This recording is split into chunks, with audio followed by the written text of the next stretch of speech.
until finally a voice from the Lomrat Sangkong declared that her divorce suit would be handled solely by the man himself. The wife, who had just fired the man, was immediately shocked. Only then did she realize that her collaboration with the law firm was entirely due to the man. She hurriedly tried to make things right, claiming that her first love was a Harvard graduate and highly competent in handling any case, without realizing that the man couldn't even understand the basic analysis of the case given. Only then did the wife regret her actions.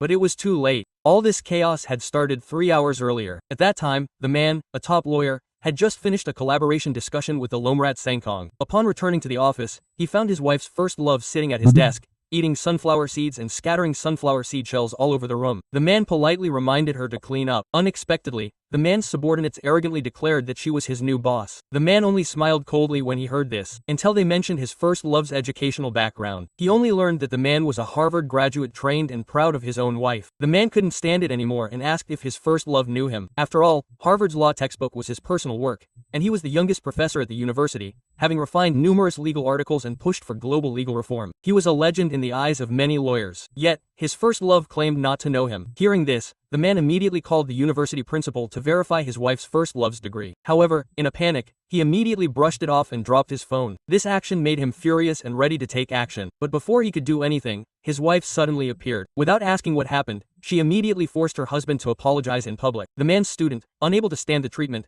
immediately explained that his first love had started it. But the man's wife remained indifferent. She even threatened that if he didn't apologize, he would be transferred to a janitor position. Worse still, she ordered her husband to clean up the trash left by his first love. Hearing this, the man couldn't stand it any longer and immediately pushed his wife away. Unexpectedly, his wife became even angrier, ordering the staff to restrain him and force him to mop the floor. The man, with a trembling voice, asked, "Were their 5 years of marriage worthless?" But his wife only answered coldly. She never loved him and regretted ever marrying him. When he heard this, he was immediately heartbroken and declared that he wanted a divorce. His wife instead casually took out the divorce papers she had prepared. On the paper, it was written that the man should leave without taking anything. The man stared at the letter with pain. He remembered his wife saying that the contract was just a formality, so that the law firm would not be affected if problems arose. It turned out that all of it was just a tool to kick him out. Most ironically, the man had spent his life understanding the human heart, handling hundreds of major cases, yet he had lost to the person he trusted most. But all of that was not enough. The wife even pointed to the clothes her husband was wearing, saying that all of it belonged to him. "If you want to leave, leave everything behind." Hearing this, the man was truly desperate,